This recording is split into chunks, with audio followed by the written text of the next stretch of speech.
بكاؤكما يشفي وإن كان لا يجدي، فجودا فقد أودى نظيركما عندي. بني الذي أهدته كفاي للثرى، فيا عزة المهدى ويا حسرة المهدي. ألا قاتل الله المنايا ورميها من القوم حبات القلوب على عمدي. توخى حمام الموت أوسط صبيتي، فلله كيف اختار واسطة العقد. طواه الردى عني فأضحى مزهره، بعيدا على قرب قريبا على بعد. لقد أنجزت فيه المنايا وعيدها، وأخلفت الآمال ما كان من وعدي.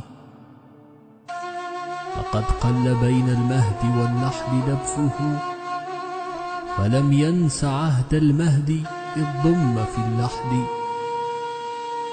عجبت لقلبي كيف لم ينفطر له، ولو أنه أقسى من الحجر الصلد. بودي أني كنت قد مت قبله، وأن المنايا دونه صمدت صمدي. ولكن ربي شاء غير مشيئتي، وللرب إمضاء المشيئة لا العبد.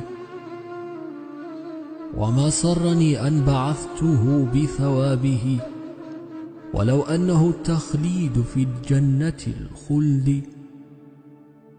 ولا بعته طوعا ولكن غصبته، وليس على ظلم الحوادث من بعد. أولادنا مثل الجوارح أيها، فقدناه كان الفاجع البين الفقد.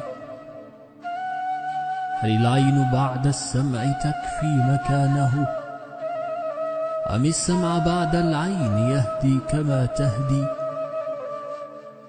ثكلت سروري كله إذ ثكلته، وأصبحت في لذات عيشي أخا زهدي. أقرة عيني قد أطلت بكاءها، وغادرتها أقذى من العين الرمد.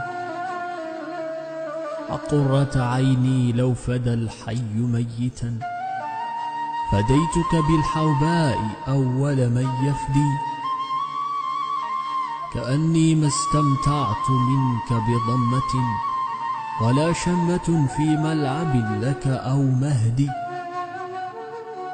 عليك سلام الله مني تحية، ومن كل غيث صادق البرق والرعد.